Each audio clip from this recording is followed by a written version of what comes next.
Yeah, so I guess at your senior year, you finally just left the house and moved in with your grandparents. You just had enough of the whole. Yeah, I moved in with my grandmother my senior year. It was a lot of things going on. It was the fact that I was a part of a blended family. So my mother had gotten remarried for the second time, Okay. and they were having some issues. I had a step brother, and that was problematic. Just you have two different households trying to come together, so it was a lot of drama and tension in the house. On top of my mother still dealing with her own personal issues. So for me, it just felt like the best place to go was Yeah. to be with my grandmother, who had been a constant, force in my life for my entire life. I mean, me and my grandmother were very close. So, I just sort of started making those weekend visits a little more frequent until they became daily, until I just moved in.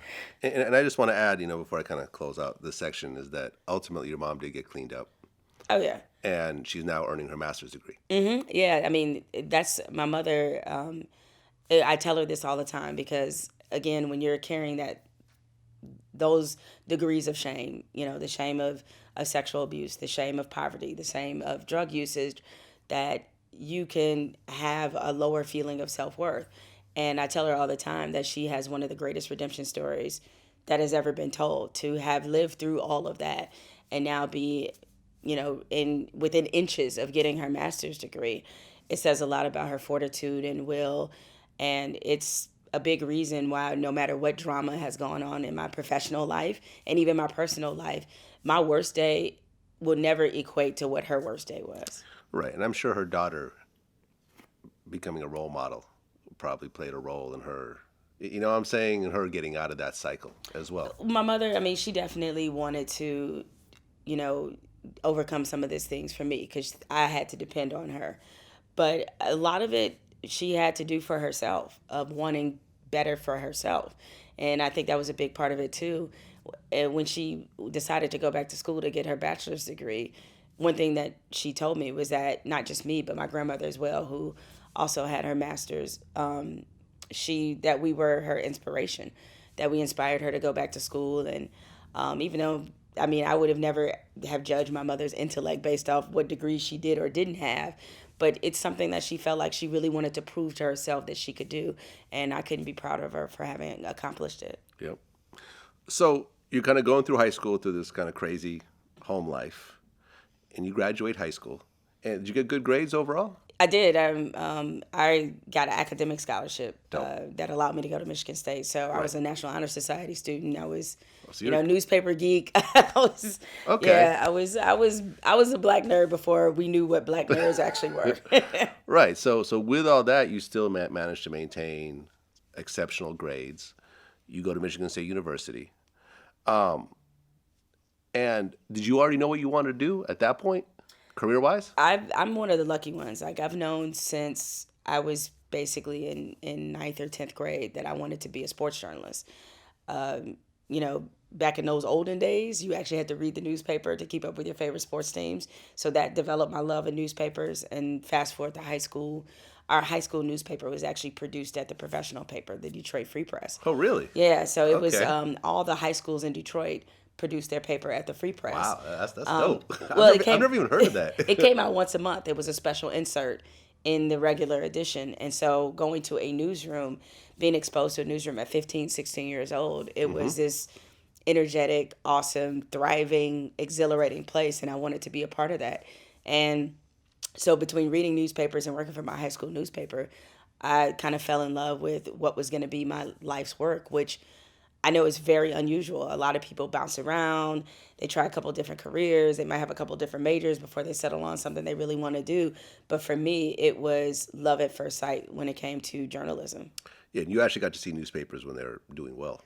Yeah. Unlike Yeah, today, yeah. This was pre-internet, when they were booming and thriving. Yeah, and this was like late 80s, early 90s. Yeah. It was like early 90s and then Yeah. throughout. And when I left newspapers in 2006, it was just starting to kind of dip downward.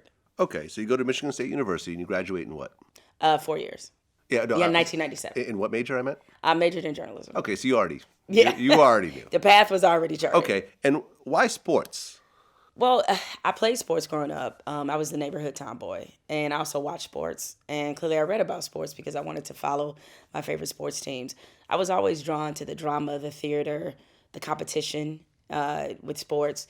And as I continued to learn, the more I knew about sports, there were some pretty amazing stories.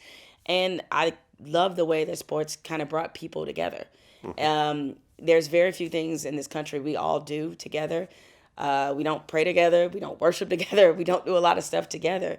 But one of the things we do is watch sporting events together. Oh, okay. Because during, I mean, you're talking about, I'm kind of doing the timeline here. You being in high school, you didn't see females announcing or really talking about sports on television. Really? Yeah, I was Really at all? I'm trying to think. Am I wrong here? Or? No, it was a little bit like the Loch Ness Monster. Yeah. To be a female sports reporter On TV. But yeah. but I was very lucky because I started working for the Detroit Free Press in high school. I got an apprenticeship there. Then I started answering phones in the sports department.